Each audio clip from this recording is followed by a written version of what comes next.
예, 안녕하세요. 첫 번째 섹션의 이제 마지막 발표를 맡게 된 한국해양대학교 허철입니다. 제가 발표드릴 내용은 아마 유인물에 보시는 것처럼 유가수전을 대상으로 했을 때 어떻게 수송하고 주입할 거냐 이런 내용을 말씀드리도록 하겠습니다. 먼저 시나리오부터 하나 이제 보여드릴 텐데요. 오늘 아마 제가 한 25분 동안 주어진 시간 동안에 여러 가지 내용들을 말씀을 드리겠지만 가장 강조해서 한마디만 말씀드린다면 가치 사슬이 굉장히 중요하다. 가치 사슬 관점에서 봐야 된다라고 말씀을 드리고 싶어요. 왜냐하면 아마도 이제 뭐 뒤에 발표도 하고 그리고 여기 여러분들 공부도 하셨겠지만 CO2 운반선이 뭐 LPG 선박 쓰면 되지라고 아마 이미 알고 계실 거예요. 그래서 단순 케미컬 캐리어라면 관심이 없으실 거고 아마 심지어는 그 조선 빅3에서는 우리의 사업 대상일까? 그건 중소조선소의 업무가 아닐까? 이렇게 생각하실 거예요. 그래서 제가 드리고 싶은 말씀은 CO2라는 것은 그 자체가 상품이 아닙니다. 따라서 어떠한 부가가치도 없습니다. 그럼 우리가 이 수송 파트에서 부가가치를 부여하기 위해서는 앞단과 뒷단, 즉 포집과 저장 쪽을 잘 알아서 그 안에서 시나리오를 만들어야 의미가 있다. 그래야 부가가치가 창출될 것이다. 그렇게 말씀을 드리고 싶어요. 사실은 이 교훈은 이미 우리가 유가수전 비즈니스를 해보면서 경험으로 알고 있는 내용입니다. 설명 간단하게 드리도록 하겠습니다. 시나리오를 가지고 말씀을 드릴 텐데요. 포집은 일단 서해안에 보령에서 포집을 한다라고 가정을 하였습니다. 그리고 저장소는 울산의 동남쪽 해안에 있는 울릉분지로 가정했습니다. 이러한 경우이고요. 그래서 뭐 숫자들은 한번 봐주시면 될 것 같고요. 이 숫자가 더 의미가 있습니다. 그래서 이런 식의 시나리오가 될 겁니다. 즉, 그 보령에서 포집을 한 CO2가 있습니다. 그것을 약 한 730km 루트를 배를 이용해서 수송을 하고 그것을 울산항으로 가져와서 울산항에서 한 60km 해저 파이프라인을 이용해서 그 주입하고자 하는 해상의 위치까지 가서 거기서 주입한다. 이렇게 생각하시면 되겠고요. 주입하는 곳의 수심은 한 150m, 저장소의 깊이는 한 2km 정도 내외쯤 된다라고 생각하시면 되겠습니다. 그럼 여기서 한 가지 또 의문을 가지실 수가 있습니다. 굳이 터미널이 필요할까? 바로 주입하면 되지 않을까? 그렇습니다. 그거는 현재의 기술로서는 난관이 많고요. 해본 적이 한 번도 없고요. 더더군다나 중요한 거는 최근에 저희 그 흰남노라는 태풍이 국내에 많은 피해를 끼쳤습니다. 지금 저희가 저장하고자 하는 이 시나리오에서 저장하고자 하는 울산 앞바다는 태풍이 지나는 경로 중에 하나죠. 따라서 태풍이 지나가면 당연히 모든 운전을 중지해야 됩니다. 그러면 이제 주입하는 사람 입장에서 저장하는 사람 입장에서는 넣었다 멈췄다 넣었다 멈췄다 이런 간헐적인 운전이라는 것은 극도로 피해야 되는 상황입니다. 그렇기 때문에 저희는 파이프라인을 이용하는 것으로 가정을 했습니다. 고려해야 될 요소는 다양하게 있습니다. 그래서 뭐 여러 가지 것들이 있는데 이 슬라이드에서는 요거를 말씀드리도록 하겠습니다. 굉장히 그 사전 질문을 저희가 받았는데 굉장히 많은 분들이 비용에 대해서 관심을 표시를 해주셨어요. 근데 비용이 이렇다라고 어떻게 확답을 드리는 건 사실상 불가능하다고 생각합니다. 요 보시는 파이 차트는 저희가 이 사례에서 비용이 든 때 그 비용의 분율이라고 생각하시면 되겠습니다. 보시는 것처럼 그 해저 파이프라인과 수송선과 그다음에 허브 터미널 이 세 개가 비용에서 굉장히 큰 부분을 차지하고 있고요. 그래서 요 세 가지를 굉장히 잘 디자인하는 게 아까 말씀드린 수송에서의 가치, 부가치를 만드는데 중요하다는 걸 알 수가 있습니다. 넘어가겠습니다. 저장하는 곳은 이곳입니다. 뭐 다양한 시나리오가 존재할 수가 있습니다. 지금 땅속 그 그림이 보이실 텐데요. 이쪽에 여기 계시고요. 이걸 조금 확대해서 보면 이렇게 저장층도 층이 져 있습니다. 즉 이미 잘 알고 계시겠지만 우리가 듣는 저장소라는 것은 뭐 탱크가 아닙니다. 이미 암석과 유체로 공국수라고 표현하는 유체로 가득 차 있는 그런 곳입니다. 그런 퇴적층 레이어에 적당한 곳에 집어넣게 되고요. 그 퇴적층 레이어라는 것은 대단히 헤테로지니어스하기 때문에 즉 호모지니어스 균질한 매질이 아니기 때문에 보시는 것처럼 층들이 존재하고 이 층들마다 어떻게 넣을 거냐에 따라 다양한 시나리오가 존재가 가능합니다. 그래서 보시는 것처럼 한 세 가지 정도 시나리오 가능하고요. 그래서 전체 층에 하나의 웰을 이용해서 넣는 방법. 두 번째는 두 개 층에 나눠서 두 개의 인젝션을 넣는 방법. 세 번째는 그게 아니라 다른 층에, 이거 좀 다른 얘기라서 다른 층에 넣는 방법. 그래서 다양한 시나리오들이 존재 가능하고요.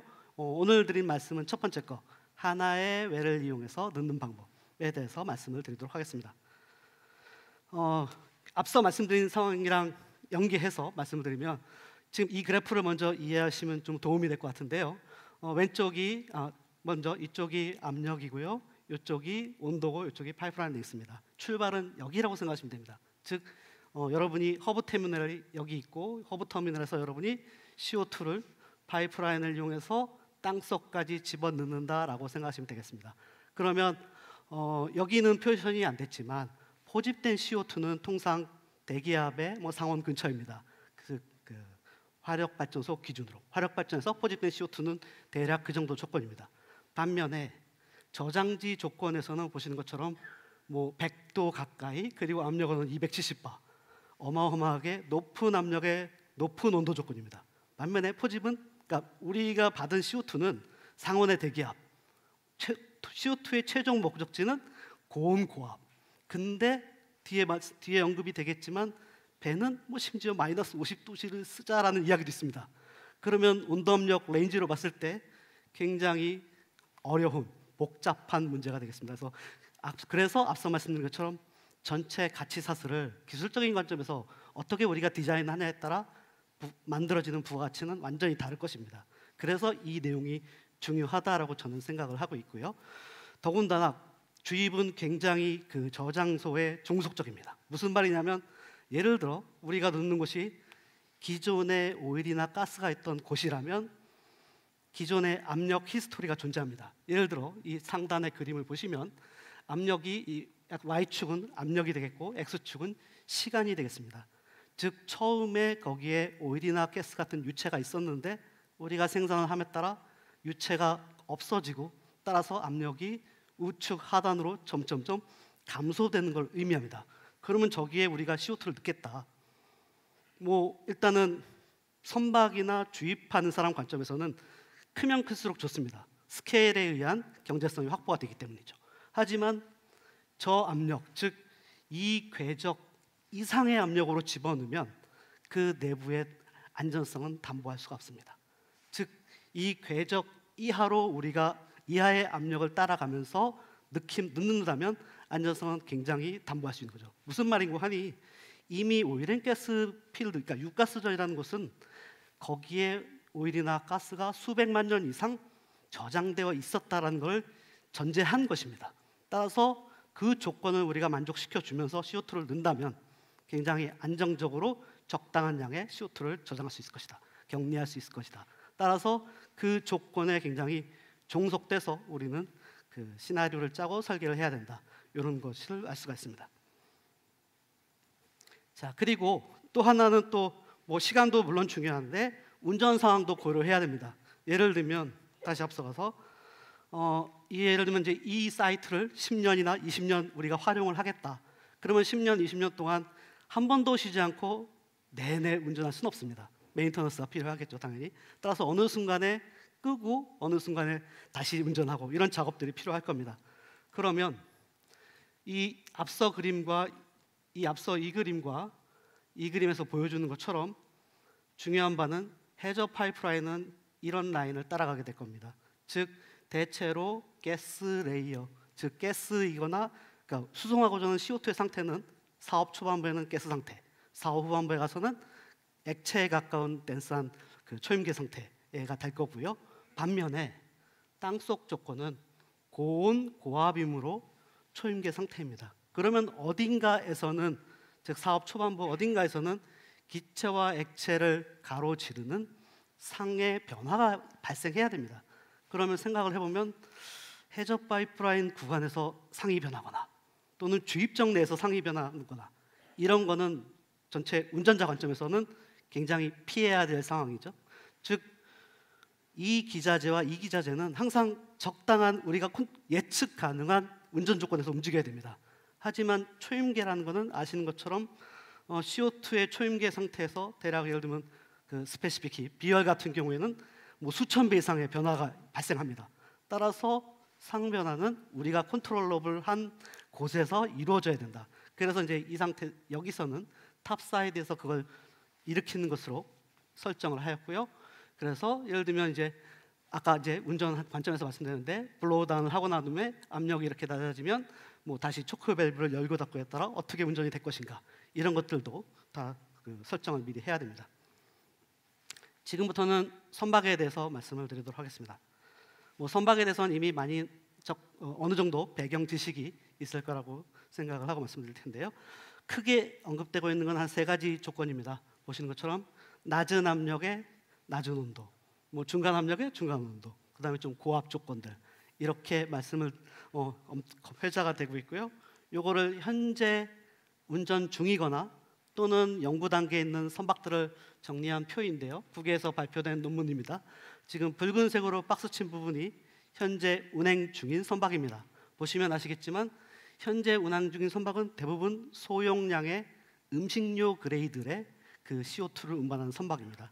그리고 여러분이 관심을 갖는 압력 조건은 대략 한 이 정도 15바에서 20바 내외의 온도는 한 243K 정도에서 운전을 합니다.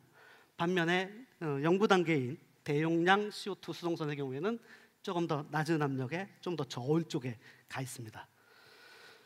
물론 차이는 존재하고요. 그래서 보시는 것처럼 왼쪽으로 가면 많은 양을 수송하기 위해서는 저온이 확실히 유리합니다. 덴시티 면이나 여러 가지 면에서. 하지만 뒤에 언급드리겠지만 세이프티 마진 측면에서는 고려해야 할 요소들이 굉장히 많습니다. 그래서 그런 부분이 좀 검토가 필요하고요. 현재 운항 중인 선박은 뭐 보시는 바와 같고요. 이건 유인물의 그 자료를 참고하시면 될 것 같습니다. 넘어가도록 하겠습니다. 양적인 측면에서 봤을 때 현재 보고된 내용으로는 로우 프레셔에서는 한 2만에서 한 3만 톤 정도, 그 다음에 중간 정도 압력에서는 한 1만 톤 정도.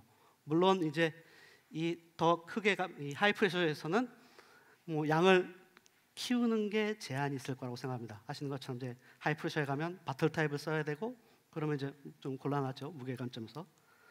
자, 그 다음에 이제 관심 있는 게 기존선 개조입니다. 즉 배를 새로 만드는 것이 아니라 이미 있는 선박을 개조한다면 그런 관점에서 말씀을 드릴 텐데요. 예를 들면 앞서 보여드린 제가 약간 그 유인물을 참고하라고 말씀드린 요 선박의 경우에는 다 기존의 선박을 개조한 겁니다. 즉 배를 처음부터 만든 게 아니라 운항 중인 선박을 개조해서 만든 겁니다. 그래서 즉 기존의 선박을 개조하게 되면 해결돼야 할 문제들이 일부 있습니다. 예를 들면 뭐 카고 홀드나 이런 것들은 뭐 당연히 이런 걸 고려해야 되고요. 근데 또 또 관심 있는 부분은 다목적으로 쓸 수 없을까? 이겁니다. 즉 무슨 말이냐면 아까 그 첫 번째 발표자인 유호정 박사님도 말씀하셨고 두 번째 발표자인 이상원 박사님도 말씀하셨고 아마 제주대도 육가수정과 관련이 있단 말이죠. 그러면 제일 베스트 케이스는 갈 때는 CO2 싣고 가고 올 때는 뭐 예를 들면 뭐 오일을 싣고 오고 이게 베스트죠. 근데 사실은 그런 정도는 너무 어렵고 뭐 그거 아니라 유사한 물질을 다목적으로 실으면 좋지 않을까? 뭐 이런 연구도 검토되고 있습니다. 아마 기존선 개조와 유사한 컨셉인데요. 그래서 예를 들면 LPG와 에틸렌 겸용으로 쓸 수도 있습니다. 하지만 여기 보시는 것처럼 숫자에 보시는 것처럼 LPG 밀도와 그 CO2의 밀도는 뭐 최대 한 2배 정도 차이가 납니다. 그렇다는 의미는 동일한 탱크에 밀도가 2배 차이 나는 유체를 우리가 실었을 때 그 디스플레이스먼트를 생각을 하면 반밖에 못 실는다는 얘기고 반밖에 못 실는다는 얘기는 운항 중에 슬로싱에 의한 영향을 더 고려해야 된다. 그렇다면 압력은 또 더 문제가 될 것이다. 더군다나 앞서 말씀드렸는데요. 압력 세이프티 마진이라는 거를 더군다나 이게 우리가 싣고자 하는 CO2가 100% CO2가 아닐 가능성은 매우 높습니다. 어느 정도의 불순물들이 존재합니다. 예를 들어 이제 연소후 퍼즐 같은 경우에는 아까 유호정 박사님 말씀하셨지만 N2나 O2 같은 것들이 질소산소들이 들어가 있고요. 언급은 안 하셨지만 예를 들면 이제 탄화수소를 그 리포밍을 해서 수소를 만드는 뭐 그린 수소, 블루 수소 이런 그러니까 그린 수소 관점에서 연구가 많이 되고 있는데 그 경우에는 수소가 포함이 될 수 있습니다. 포집된 CO2 안에. 그러면 일단 뒤에 거부터 먼저 말씀드리겠습니다. 포집된 만약에 CO2가 수소가 여기 화면에 보시는 것처럼 수소가 한 0.05몰%, 굉장히 뭐 작은 양이죠. 아주 뭐 수소점 뒤로 두 자리가 내려가는 거니까요. 이 정도의 수소가 포함되면 괜찮지 않을까라고 생각할 수 있습니다. 그런데 그 베이퍼 프레셔 압력을 보시면 원래 우리가 계산한 거는 한 6.7바입니다. 즉 CO2 100%라면 반면에 0.05몰%의 수소가 들어가면 무려 10.3바까지 올라가게 되고요. 베이퍼 프레셔가 그것이 의미하는 바는 우리는 이 가운데 여기를 기준으로 우리는 설계를 하게 되고 통상 우리의 그 엔지니어링 경험을 살펴봤을 때 디자인 프레셔는 10바 정도 삼을 수 있을 겁니다. 즉 디자인 프레셔를 넘어가는 거죠. 불과 0.05몰%의 임퓨리티가 들어갔을 뿐인데 굉장히 극단적인 조건에 다다르게 되고요. 뭐 다른 것도 마찬가지입니다. N2나 O2 같은 연소 후 포집, 뭐 선박에서의 온보드 캡처 경우에도 아마 N2나 O2가 상당 부분 포함될 겁니다. 통상 연소 후 포집의 경우에 CO2의 농도라는 것은 대체로 15%에서 뭐 플러스 마이너스 움직이는 정도의 수준이니까 나머지 것들은 다 N2O2입니다. 그러면 아까 말씀 그 포집률은 뭐 한 90%, 하지만 포집된 게 다 100% CO2는 아닌 거죠. 따라서 거기에 N2가 역시 0.05몰%밖에 안 들어가도 압력은 무려 꽤 많이 올라가는 걸 알 수가 있고요. 위쪽으로 올라가는 건 그나마 뭐 여러 가지 대응 가능할 겁니다. 즉 압력이 상방으로 움직이는 거는. 반면에 압력이 하방으로 움직이는 거는 대단히 어렵습니다. 이게 LNG 캐리어의 NG 대비 LCO2 캐리어의 CO2의 어려운 점이라고도 또 생각이 드는데요. CO2의 삼중점은 우리가 운전하고자 하는 조건에 굉장히 근처에 있습니다. 보시는 것처럼 삼중점은 한 5.2바쯤 됩니다. 반면에 우리의 운전 압력은 한 7.5바쯤 됩니다. 이게 여유 마진이 불과 2바 정도밖에 안 되는, 2바 채 안 되는 이런 정도 상황인 거죠. 그래서 약간의 어떤 운전 미숙, 뭐 예측하지 못한 상황이 발생하면 화물창에 고체가 생길 수가 있다라는 이야기가 되겠습니다. 그 말은 아마 선박하시는 분 입장에서는 굉장히 얼마나 어려운 상황인지 이미 잘 아시리라고 생각합니다. 그래서 굉장히 이런 상황이고요. 그러면 이제 여러 가지 어떤 운전 압력이 좋을까라고 생각을 해볼 수가 있고요. 그래서 임계점에서 삼중점 사이에 한 5가지, 6가지 포인트, 한 7개 포인트를 설정을 해서 뭐 공부를 좀 해봤습니다. 이건 한 꽤 전에 한 거라 아마 좀 그 개선이 될 여지가 있지만 어쨌든 우리가 해봤을 때 전체 그 앞뒤 체인의 뭐 포집 이후 단계부터 저장소까지 일련의 과정 중 필요한 액화 시스템, 저장 탱크, CO2 캐리어, 또 다른 저장 탱크, 그다음에 주입 시스템 이런 거 고려해봤을 때 라이프 사이클 코스트를 고려했을 때는 화면에 보시는 것처럼 제가 화살표로 아마 표시를 해놨습니다. 대략 한 15바에서 27도씨 정도 되가 가격면에서 괜찮다라고 생각이 하고 있고요. 단 이것은 우리의 시나리오, 제가 말씀드린 제일 앞장에 보여드린 그 시나리오에 한해서입니다. 따라서 이 경제성이라는 것은 범용이 아닙니다. 일단 그걸 좀 말씀을 드리고요. 그 다음에 뭐 소형 탱크를 아까 이제 이거의 스터디 결과물로 소형 탱크 설계 결과들을 쭉 뭐 몇 가지 슬라이드를 준비를 했는데 이것들에 대해서는 구체적인 설명을 하진 않도록 하겠습니다. 이미 그리고 아마 저보다 더 잘 아시는 분들이 이 자리에 많이 앉아 계실 거라고 생각합니다. 그래서 IGC 코드를 적용을 했고요. 그 다음에 뭐 탱크 타입은 여러 가지가 있지만 우리는 뭐 바이로브 타입을 적용을 했고요. 그 다음에 재질은 역시 뭐 IGC 코드나 뭐 성급 규격도 있습니다. 그래서 그런 것들을 적용을 했습니다. 그래서 이런 것들은 쭉쭉 넘어가도록 하겠습니다. 이건 적용한 사례고요. 자, 그 다음에 이제 코스트로 바로 넘어가도록 하겠습니다. 코스트를 굉장히 많은 분들이 궁금해하셨어요. 사전 질문에서. 하지만 일률적으로 나열하는 것은 거의 불가능에 가깝다라고 저는 생각합니다. 예를 들어 이 사례는 영국에서 피드 스터디를 한 결과물이고요. 킹스노스 프로젝트고요. 지금 스코틀랜드 쪽 인근이라고 생각하시면 되겠습니다. 지금 화면에 보이시는 실선이 굵은색 선이 이쪽에 보시죠. 이 선이 이쪽에 포집하고자 하는 발전소가 있고 포집 설비가 이곳에 있고 이 육상 파이프라인 일부 구간, 그 다음에 해저 파이프라인을 통해서 이쪽 저장소까지 이송하는 이런 경우가 되겠습니다. 이런 경우에서도 이들의 경우에는 뭐 왜 이렇게 루트를 땄지라고 했을 때 기존에 있는 파이프라인을 일부 이용한다라는 컨셉을 적용했기 때문에 이런 루트 시나리오가 나왔습니다. 그래서 보시는 바와 같이 이건 뭐 소위 얘기하는 디자인 베이시스에 속하는 이 정도의 숫자들을 이런 정도 고려했을 때 금액이 이러하다, 이런 정도가 된다라는 그것을 보여드리는 표고요.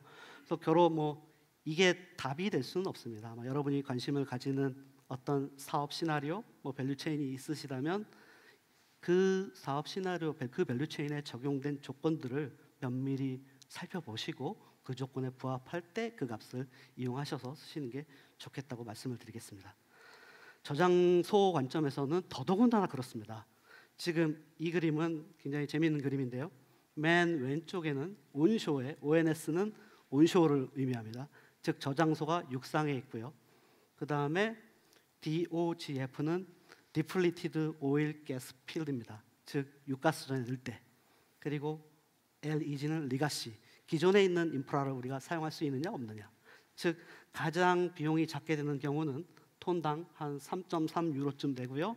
이때는 육상의 기존 고갈 가스전에 이미 있는 설비를 상당 부분 쓸 때, 예를 들면 주입정 새로 만들 필요 없고 기존의 생산정을 약간의 유지보수를 해서 주입정을 쓴다, 이런 개념이죠. 반면에 제일 오른쪽에 있는 시나리오는 오프쇼어에, 즉 해상에 있고요. SA는 셀린 에키포입니다. 즉 고갈 가스전이 아니라 그냥 대수층, 기존에 오일이나 가스가 없었던 곳. 그리고 노 리가시, 기존에 인프라는 없다, 완전 새로운 영역이죠. 그럴 때 보시면 한 14대입니다. 보시는 것처럼 저장 쪽만 봤을 때 크게 한 4배 정도의 가격 차이가 존재합니다. 그러면 이게 수송하는 사람 입장에서도 이게 달라진다는 얘기는 앞서 제가 말씀드린 것처럼 제일 앞은 아니지만 앞에 보여드린 온도와 그 수송 궤적과 압력, 그 3축으로 우리가 설계 조건을 비추어 보면 전혀 다른, 즉 좌측 시나리오와 우측 시나리오는 전혀 다른 시나리오가 될 거고요. 그래서 그거에 따라 비용은 완전 다른 세계가 됩니다. 더더군다나 여기서 제 슬라이드에서 언급은 안 했지만 만약에 수송하는 사람, 우리의 수송 시나리오가 포인트 투 포인트, 즉 하나의 포지번, 하나의 저장소가 아니라 다수의 포지번, 다수의 저장소라면, 최근에 유럽에서 발표되는 논문이나 리포트들은 대부분 다 수송과 저장, 포집관에서 클러스터라는 개념들을 많이 쓰고 있습니다. 그래서 다수의 포집과 다수의 저장지를 연계하는, 아마 그럴 때는 수송 쪽의 부가가치가 훨씬 더 많이 극대화될 수가 있겠죠. 우리가 제안하는 설계의 얼터너티브들이 훨씬 많이 존재할 수 있고 다양한 옵션들이 준비 가능할 테니까요. 즉 이런 배 만들어 주세요가 아닌 이런 것들이 가능하다라고 우리가 답을 줄 수 있는, 이미 발주처가 답을 내리기 힘든 그런 문제가 되겠죠. 그래서 그런 쪽으로 가야 우리의 부가가치는 훨씬 더 늘어날 것이다 라고 저는 생각을 하고 있습니다. 그 다음에 이제 마지막 슬라이드입니다. 그러면 이제 해야 되는 것들에 대해서 한 4가지 정도쯤 말씀드릴 수 있을 것 같습니다. 첫 번째는 강조드린다고 말씀드린 그거입니다. 개별 요소가 아닌 전체 가치사슬 관점에서 문제를 바라봐야 된다고 생각합니다. 즉 배를 어떻게 잘 만들까, 이미 이거는 여기 앉아 계신 분들 중에 반 이상은 답을 이미 가지고 계시고요. 오히려 하고 계신 고민은 이게 우리의 비즈니스일까, 중국의 비즈니스일까, 우리의 비즈니스일까, 중소조선사의 비즈니스일까, 이런 고민이 더 많으시겠죠. 만들기 어려운 게 아니라. 그래서 가치사슬 관점에서 바라봐야 된다. 범용 설계라는 건 거의 없을 것이다 라고 생각을 하고 있습니다. 두 번째, 포집 쪽을 언급을 하면 이미 아까 여러 가지 우리나라에서 하고 있는 실증 사업들, 해외 실증 사업 많습니다. 하지만 연소 후 포집의 경우에 우리의 경험이란 것은 석탄과 내추럴 가스입니다. 만약에 저유황유 또는 벙커 같은 섬상 포집에 적용하겠다면 기존의 포집재가 잘 될까? 안 된다는 것은 아닙니다. 될 것입니다. 하지만 우리의 예측과 다른 성능을 나타낼 것입니다. 즉 배라는 건 계속 움직일 거고요.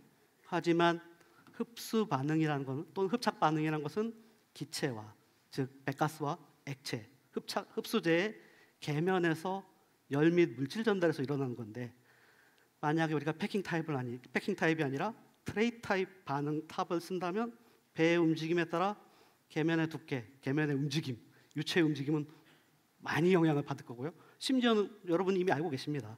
저장 탱크에 슬로싱이 발생하면 어떤 일이 발생하는지. 그거는 단순히 저장, 압력만, 모멘텀만 바라보는 건데 이 문제는 모멘텀만 바라보는 게 아니라 에너지 트랜스퍼, 매스 트랜스퍼도 바라봐야 됩니다. 그런 관점에서 훨씬 더 어려운 문제죠. 그래서 과연 될까? 그래서 현재 기술의 성숙도는 기존 조건의 하나입니다. 즉 포집재는 성능이라는 것은 기존에 했던 조건, 적용한 조건. 우리 조건에도 그 TRL 레벨일까 의심 가지고 바라보셔야 됩니다. 세 번째, 기존 선박에 또 포집과 수송을 적용하는 거를 적극적으로 고려할 필요가 있습니다. 당연히 시장 확대를 위해서 고민이 필요한 부분이고요. 마지막으로는 저장 특성을 고려한 주입, 수송 주입 시스템이 좀 고민이 필요합니다. 이거는 넘어가더라고요.